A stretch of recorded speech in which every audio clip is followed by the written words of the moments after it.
They married their blind daughter to the most cruel sovereign of the northern territories, the one they whispered was a vampire king.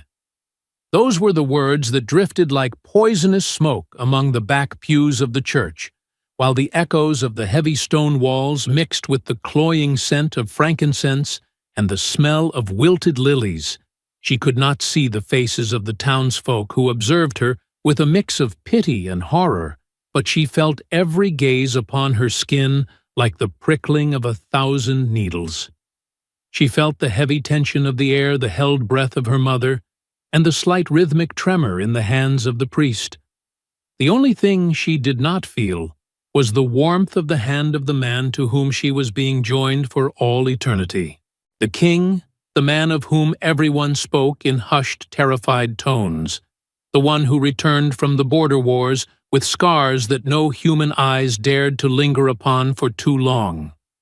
The one who wore his dark, ornate uniform even on the holiest of days, and whose lips never knew the curve of a smile. The blind daughter only knew his name Alistair, and she knew that he was a widower who had loved once long ago in a century she could only imagine. Now they said he was a creature of shadow, incapable of loving anyone. What no one imagined on that sweltering morning in the town of Milton, Maine, was that it would not be the church, nor the master bedroom, nor the long mahogany dining table where this union would become real. It would be a night of thunder and fury in the stables, amidst the scent of dry hay, falling rain, and damp skin. And that night would change everything they thought they knew about monsters and saints. Her name was Evelyn. She was just over 20 years old, with skin as soft as the petals of a white rose, and long chestnut hair gathered in a braid that reached nearly to her waist. Her eyes were large and clear, but they had been empty of light since a violent fever had stolen her sight when she was only a small child. People said that from the outside she looked like a fragile porcelain doll, a relic of a gentler time. From the inside, no one knew who she was, because no one ever thought to ask. Her mother Rose squeezed her rosary beads so hard her knuckles turned white, as the priest recited the ancient words of the marriage covenant. This was not a marriage born of love, or even common affection. It was a cold, calculated agreement. King Alistair had forgiven a massive debt that threatened to cast Evelyn's family into the freezing streets, and in exchange he demanded Evelyn's hand. It was that or lose the manor, the land, and the very last shred of security they possessed. "Do you take this man to be your husband?" the priest asked, his voice wavering. Evelyn swallowed hard. She could not see the altar or the crucifix. She could not see the face of the king, but she felt him standing there, a mountain of silent, freezing energy. He gave off a different kind of heat, not the warmth of a living man, but a heavy magnetic presence that felt like the weight of 1,000 years pressing down on the church floor. "I do," she responded, her voice low, but strangely firm. The priest repeated the question for him. "Do you take this woman to be your wife?" There was a silence so brief it felt like a heartbeat skipped, and then a deep, raspy voice that sounded like the shifting of tectonic plates. "I do." He did not say her name. He did not say Evelyn. He only accepted the bond. She felt a sharp pang in her chest, a sudden realization of her own solitude. When they brought his hand to hers so she could touch him for the first time, she noted the skin was unnaturally smooth and cold, the fingers possessing a strength that felt like iron wrapped in silk. A prominent scar crossed the back of his hand. He did not squeeze her hand in return. He barely made contact before withdrawing into the shadows of his cloak. They were married thus, with words that sounded more like a business contract than a sacred promise. And yet, that union sealed under the murmurs of the curious and the fearful hid a story that not even the vampire king himself was prepared to endure. The afternoon was heavy and humid when they finally arrived at the vast estate of the king. Evelyn could not see the dark, jagged silhouette of the manor house cutting against the gray Maine sky, nor the Gothic arches of the courtyard or the high, narrow windows that overlooked the wild gardens. But she felt it all with a heightened clarity that the sighted could never understand. She felt the change of the ground beneath her feet, moving from the loose gravel of the road to the smooth, ancient stone of the driveway. She heard the echo of servants' voices fluttering like startled birds, the clinking of metal buckets, the creaking of leather saddles, and the rhythmic splash of the fountain in the center of the courtyard. Most of all, she felt his presence a few paces away, always near, always silent, like a shadow that had forgotten how to speak. "I will help you upstairs." "My lady," said a kind feminine voice at her side. It was Rachel, one of the head maids. She took Evelyn's arm with a gentle touch and guided her toward the sweeping grand staircase. "Your room is ready, my king," another voice announced from the darkness of the hall. "And the ladies' room is prepared as well." Evelyn caught the detail immediately. The ladies' room, not their room. They were to have separate quarters.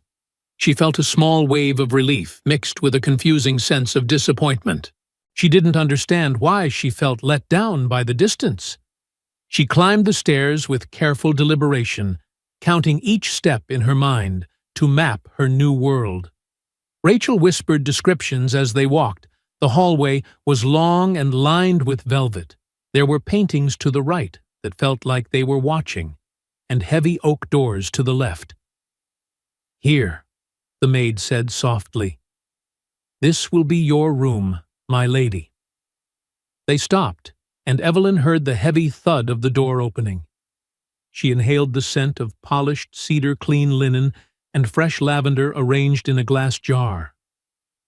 "Thank you," Evelyn murmured.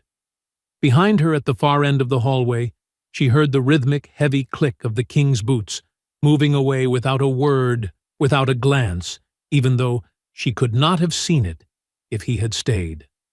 That first night, Evelyn slept alone in a bed that felt far too large in a house she did not know, beside a man whose hand she had barely touched.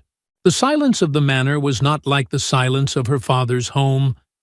It was a dense, living thing filled with the faint hum of old magic and the rustle of the wind against the stone. She lay awake for hours listening to the house breathe. She did not know yet that before the moon completed its cycle, her hands would travel over the scarred and frozen skin of that man. She did not know that her scent would mingle with the aroma of expensive soap and warm water, or that he would reach a point where he would tremble under the simple touch of her fingertips. She could not have guessed that the night in the stables would not be a momentary lapse in judgment, but the only way both of them would find to feel truly alive in a world that had tried to bury them in darkness. She felt the cold air seeping through the window cracks and pulled the duvet tighter, wondering if the king ever slept, or if he simply stood in the shadows, waiting for the sun to hide so he could reclaim his kingdom. In the days that followed, Evelyn began to know her husband through sounds, silences, and the hushed comments of the staff. He was Alistair Thorne, but in the surrounding villages of Milton, they simply called him the King of Shadows. He had spent half a lifetime, or perhaps several lifetimes, on the back of a horse, at the head of armed men, defending the borders of his realm, quelling rebellions, and obeying the ancient laws of his kind. He had seen too much blood, too many losses, and too many nights without the comfort of a hearth. At some point in his long journey, something inside him had hardened so thoroughly that people stopped talking about a man and began talking about a statue of obsidian. Evelyn heard him giving orders in the courtyard with a voice that was firm and devoid of doubt. "Faster. That is not sufficient. Do not fail me again." He never raised his voice to her directly, but he also never directed many words her way. Every morning Rachel helped her dress, explaining where the window was located, where the wardrobe stood, and where the velvet chair was placed. Evelyn memorized every inch of the room with the patience of a weaver. In the afternoons, they allowed her to play the old grand piano in the drawing room. Her fingers, which could not see the ivory keys, moved as if they were searching for a light that was not in her eyes, but in the vibration of the strings. Sometimes, while she played a melancholic sonata, she felt the unmistakable presence of the king in the doorway. He said nothing.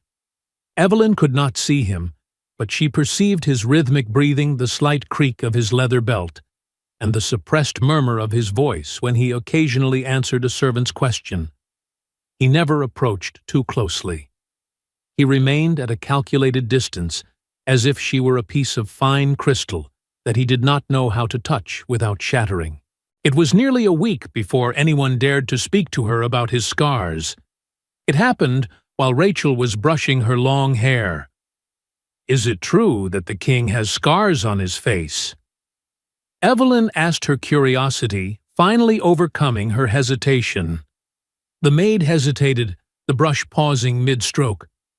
"On his face and his body, my lady," she finally replied in a whisper.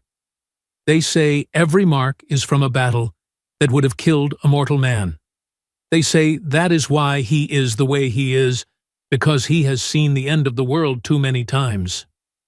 That night, while they ate dinner at the incredibly long dining table, Evelyn gathered her courage to do something she had not yet dared. She reached out her hand toward where she knew he was sitting. She could not see the silver plate or the crystal glass, or his face, but she extended her fingers with trembling care until she grazed his forearm. She felt skin that was cool to the touch and the texture of a long, jagged scar that crossed the muscle of his arm. Alistair tensed instantly. For a second, it felt as though he might pull away violently, but he remained still, a frozen statue. Evelyn let her fingers linger, tracing the path of the scar, as if she were reading a story written in a forgotten language. "Does it hurt?" she asked in a soft, melodic voice. He took several seconds to respond, and when he did, the words felt like they were being dragged from a deep well. "No longer," he finally said. "What truly hurts does not leave marks on the outside." Evelyn withdrew her hand, her heart hammering against her ribs like a trapped bird. It was not a kind phrase, but it lacked the iron hardness he used with his soldiers. It was the first crack in his armor, the first sign that there was a soul buried beneath the weight of his crown.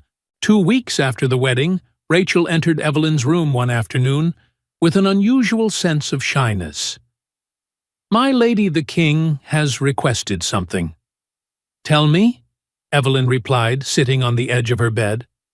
The maid cleared her throat, her voice dropping an octave. "He wishes for you to help him with his bath." Evelyn felt a sudden intense heat rise to her cheeks. "Me?" she whispered, her hands clutching the silk bedspread. "You are his wife," Rachel said gently. "And the physician once said that warm water helps with the old aches in his bones. Usually the valets do it, but today he has asked for you."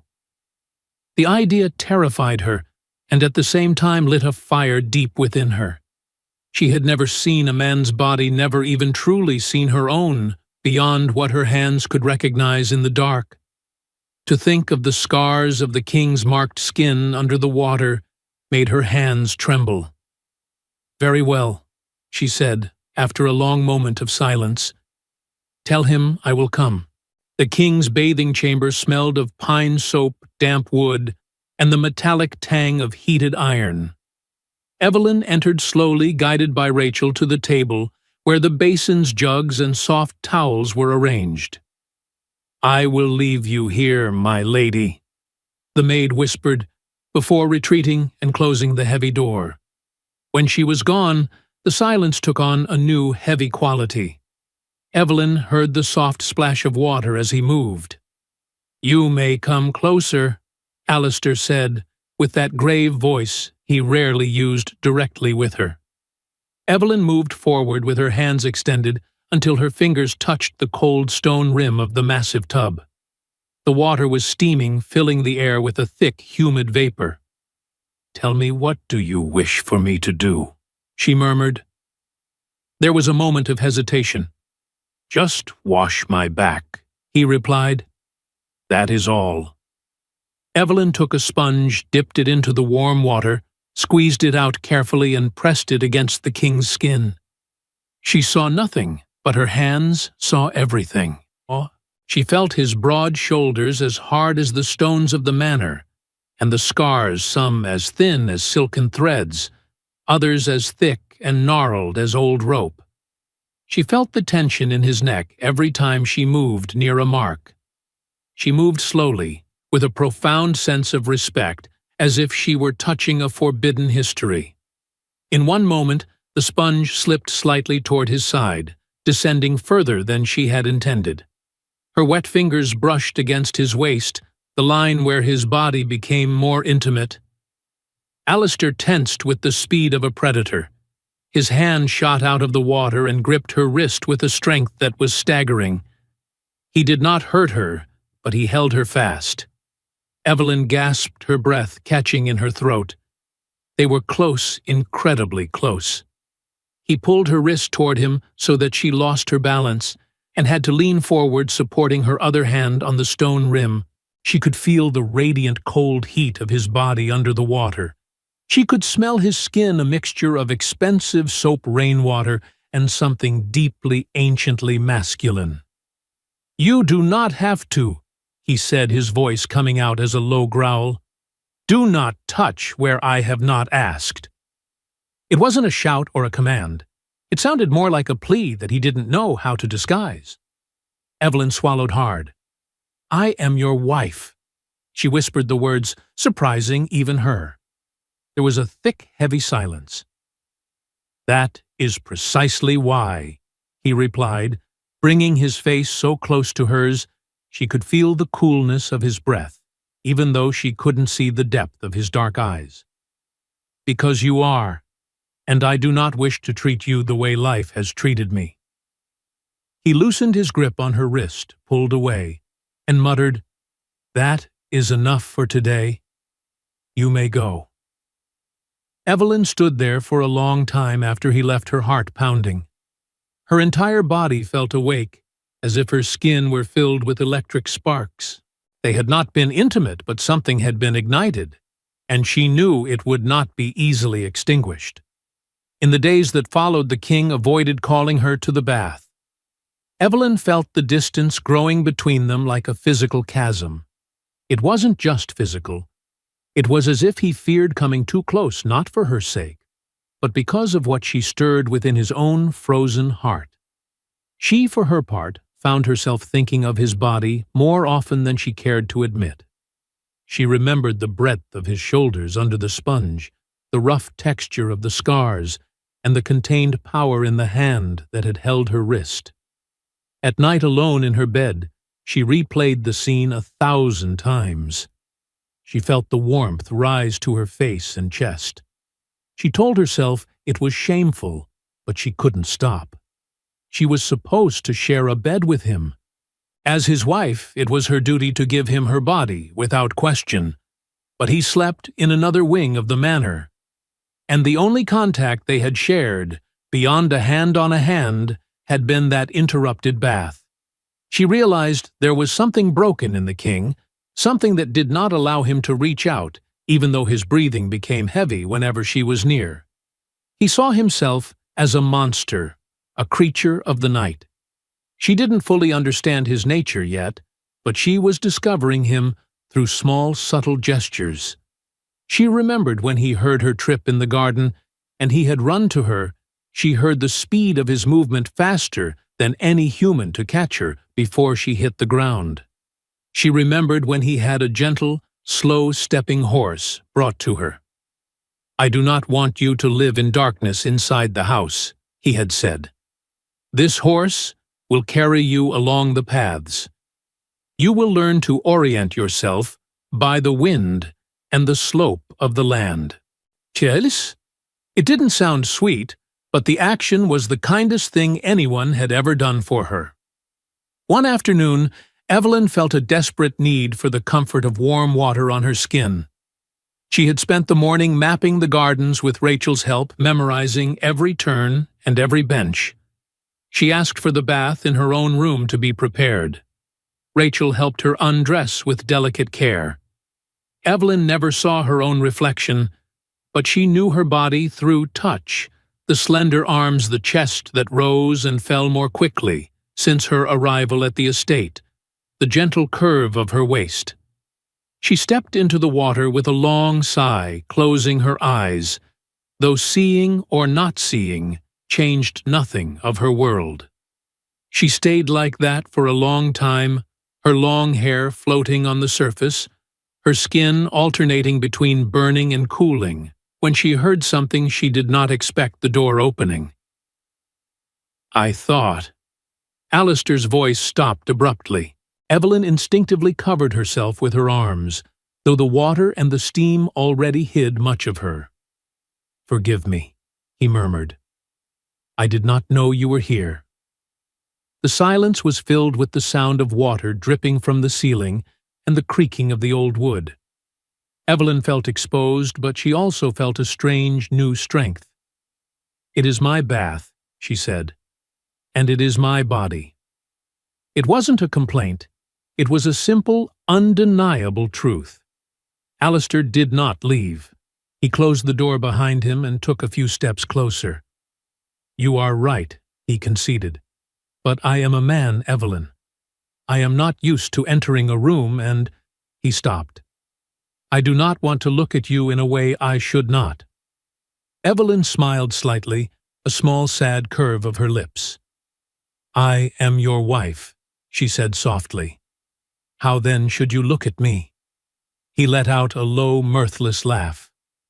"Therein lies the problem," he replied. "I am not certain I deserve to look at you the way a man looks at his wife." He approached until she could feel his presence right beside the tub. His calloused hand rested on the stone rim very near to her own. "If you do not wish for me to stay, I will leave right now," he added. Evelyn hesitated. Her heart pushed her in one direction, her upbringing in another. "Stay," she whispered at last. "I will not break, because you are near." He did not move for several seconds. Then, with great care, he took a small jug, filled it with water, and poured it over her shoulders. The warm water cascaded down her back in a rhythmic, soothing flow. Her skin erupted in goosebumps. "Tell me if this bothers you," Alistair said, his voice even deeper than before. "I only wish to help you rinse away the soap." Evelyn let the water fall, closing her eyes and tilting her head forward, leaving her neck exposed and vulnerable. She felt the path of the liquid as it traveled down her nape, slid along her spine, and vanished beneath the surface of the water. His hand, still holding the jug, accidentally brushed her bare shoulder. It was a minimal contact, but it awakened something as intense as the first bath. Her chest began to rise and fall with increasing speed. She realized from his sudden silence that the king had also noticed the change in her breathing. The tension became almost unbearable. The sensation of being naked, surrounded by water, with this man so close, was a mixture of fear, desire, and something profoundly ancient. Then, before anything could go too far, he pulled his hand away. "It is done," he said, his voice sounding raspy and strained. "I should not. I do not wish to take advantage of your trust." And he left. Evelyn remained alone in the tub, trembling not from the cold, but from a fire that had been dormant for too many years. In the following weeks, time at the manor was measured in small, quiet gestures. Evelyn began to recognize the king's footsteps. She knew when he arrived exhausted from his duties, when he was in a dark mood, or when something had happened in the nearby villages. Sometimes in the dining room, he would suddenly break the long silence.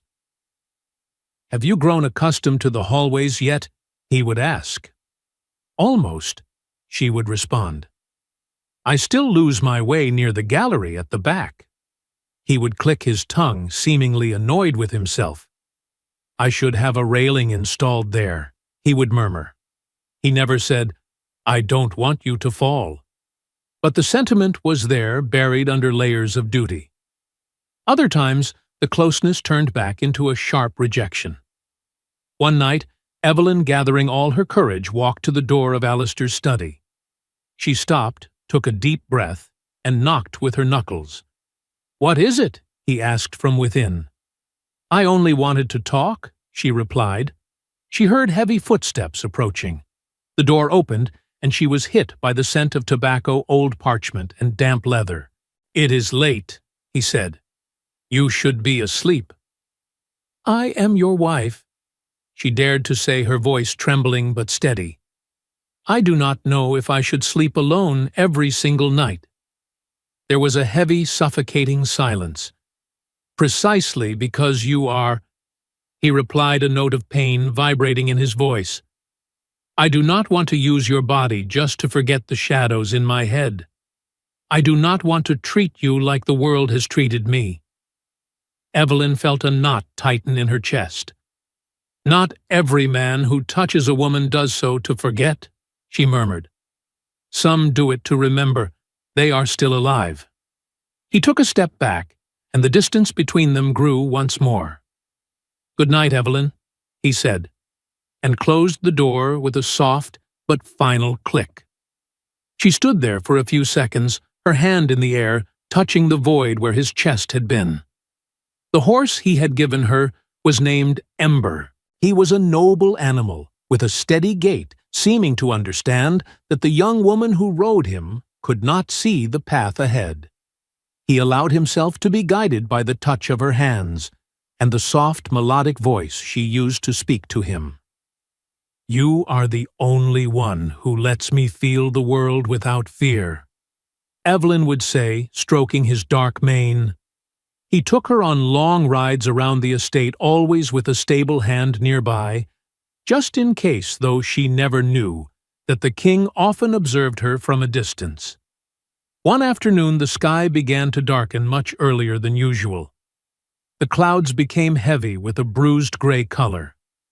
The wind shifted direction, and the scent of ozone and wet earth became overwhelming. The thunder followed soon after. "It is better if you do not ride today, my lady," Rachel warned. "A storm is coming." But Evelyn was restless. She felt her chest tightening, as if she needed to breathe air that didn't belong to the rooms of the manor. "I am only going to the stables," she replied. "I want to make sure Ember is calm." She took her walking stick, and guided by the sound of the rain that was beginning to fall, she descended the stairs, crossed the courtyard, and followed the stone path to the stables. The rain hit the tiled roof with a violent intensity. The lightning, though she could not see it, made the interior of the barn vibrate. The horses were huffing and restless. Ember was kicking at the wooden slats of his stall. "Easy, Ember," she whispered, finding him by the sound of his movements. "It's only me. Nothing is going to happen." She stroked his neck, feeling the damp, warm skin and the smell of animals and wet hay. A particularly loud clap of thunder made the entire structure shake. Evelyn grit her teeth to keep from crying out, but her hand trembled against the horse's flank. "Everything is fine," she repeated, more for herself than the animal. Back in the house, a groom approached the king with a frantic voice. "My king, the lady, is in the stables. The storm is fierce, and the roof is old." Alistair stood up from his chair so fast it nearly toppled. His heart gave a strange, jagged leap, the kind of leap he hadn't felt in centuries of war. Without a second thought, he grabbed his heavy coat, but didn't wait to put it on. He ran into the courtyard under the pouring rain, his uniform only half-buttoned. The water lashed against his face, sliding over his scars and soaking into his collar, but he did not slow down. Every step toward the stables was an echo of a primal fear of losing the only thing that had brought light into his dark world. He had lost too much in his long life. He was not prepared to add his wife to that list, even if he still didn't allow himself to touch her properly. When he burst into the stables, the mixture of smells hit him instantly: wet hay horse sweat and the delicate floral perfume of Evelyn. "Evelyn," he called out. His voice was softer, more vulnerable than it had ever been. She turned toward the sound of his voice, her empty eyes searching the darkness she always lived in. "I am here," she responded. "Ember is frightened." Alistair approached, guided by her voice. The horse calmed noticeably as he sensed the king's powerful presence. Evelyn was completely soaked. Her dress clung to her body, tracing the curves he had spent weeks trying not to imagine. Her hair was loose, clinging to her face like a dark silken curtain. "Are you mad?" he said, his tone harsh to hide the terror he felt. "Something could have fallen on you. A beam, a lightning strike, anything." She lifted her chin proudly. "I did not want to leave Ember alone," she replied. "Darkness does not scare me. I am accustomed to it." Another thunderclap made the ground vibrate. Evelyn gave an involuntary jump. Alistair saw it. "But the noise does," he said more gently. He moved closer. She felt the magnetic heat of his body despite how wet he was. "Are you all right?" he asked. Evelyn swallowed hard. "Yes and no," she whispered. "I am tired of feeling like an object in this house, like a burden, like something that isn't enough." Her voice broke. "I feel that you do not want me," she added in a whisper that was barely audible over the rain. The question hung in the air like a silent lightning bolt. Alistair felt something inside his chest tear open. "Do not say that," he murmured. Evelyn pressed her lips together. "Then why do you not touch me? Why do you sleep so far away? Why do you pull back every time I come near?" The king closed his eyes, as if even breathing caused him pain. "Because I love you more than I should," he confessed at last. "And because I am afraid." Evelyn frowned. "Afraid of what?" she whispered. He took another step, closing the final gap between them. Now they were so close, she could feel the rain dripping from his chest onto her hands. She could smell the rain, the leather, and his skin. "Afraid of being what I know I can be," he said. "A monster. A creature that is led by the hunger in his body and forgets the heart of the person he holds.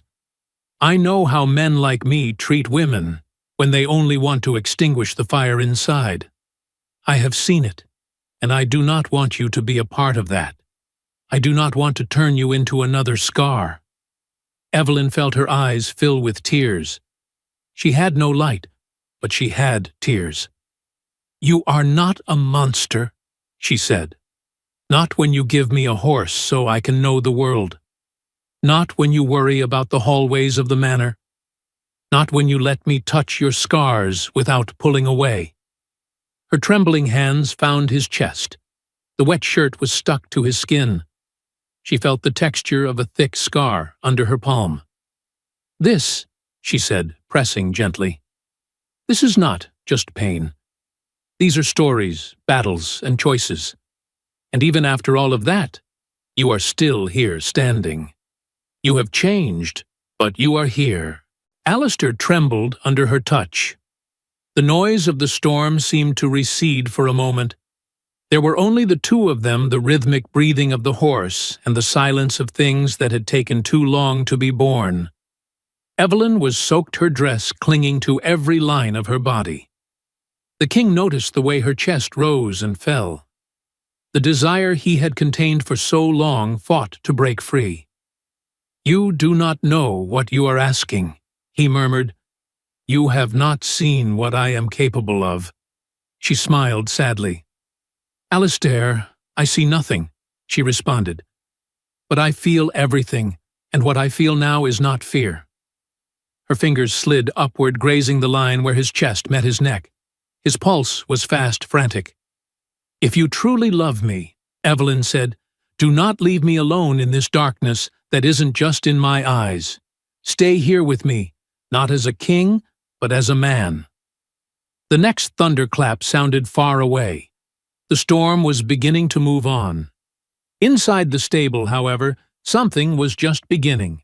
Alistair lifted his hand, and this time he did not stop halfway. His fingers brushed Evelyn's cheek, followed the line to her chin, and held her face with an aching tenderness. She tilted her head into his hand, seeking the contact like a traveler seeks a hearth in the night. He stepped forward. Their bodies met, pressed together by the wet fabric of their clothes. Evelyn could feel his firm chest against her own. The heat that passed through the soaked layers was overwhelming. "I do not want to hurt you," he whispered. "Then do not let go," she replied. It was a slow kiss, hesitant at first, filled with years of containment and repressed longing. There was no rush, no brutality. Just lips finding each other for the first time, insecure hands searching for where to rest without breaking anything. Their breaths mingled with the scent of hay and rain. Evelyn clung to his shirt, feeling the fabric twist in her fingers. Alistair let one of his hands descend to the small of her back, following the curve to her waist. He paused for a second, asking for permission in the silence, and she responded by pulling him closer. No more words were needed. There among the quieted horses and the fading storm, the blind daughter and the scarred king ceased to be strangers, bound by a contract. They became at last husband and wife. The hay was their witness, the rain their accomplice, and their bodies finally found a rhythm of their own, intimate, sacred, and known only to them. Life at the Milton estate did not change overnight. There were no grand announcements or dramatic gestures before the staff. But Evelyn felt the difference in the smallest of ways. Alistair began to knock on her door every evening, and instead of leaving, he would come in and sit beside her while she rested. He would take her hand in silence and remain there until her breathing became slow and deep with sleep. In the courtyard, his orders remained firm, but the underlying cruelty was gone. The harsh punishments for small mistakes vanished. The servants began to whisper that the King of Shadows had finally found his son. No one knew that the night in the stables had been the exact moment the obsidian statue had cracked and revealed a human heart. Evelyn no longer felt like an object traded to settle a debt. She felt chosen not out of obligation, but for the soul she was able to awaken in a man who had considered himself a monster for centuries.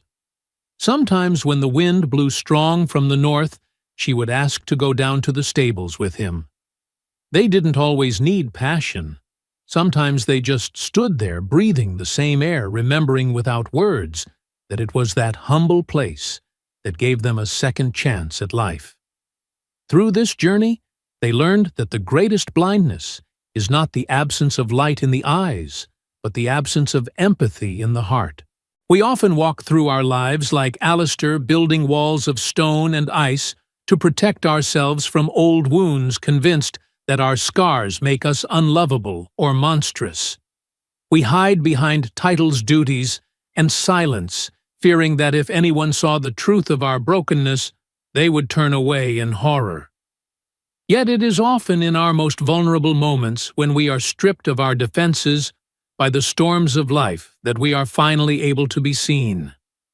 Evelyn, though she lived in physical darkness, possessed the true vision, the ability to look past the surface and recognize the value of a soul. She taught us that love is not about finding someone perfect, but about having the courage to touch the scars of another and ask if they still hurt. It is a lesson for all stages of life that true intimacy requires the bravery to be naked before another, not just physically, but emotionally. When we stop viewing others as objects or solutions to our problems and begin to see them as fellow travelers with their own burdens, the world changes. The walls we built to keep the pain out also kept the joy from coming in. By letting someone in, we don't just heal them. We find the parts of ourselves we thought were lost forever. Kindness and patience are the only keys that can unlock a heart that has been frozen by time and sorrow. In the end, the most beautiful stories are not those without shadows, but those where two people find each other in the dark and decide to hold on until the morning comes.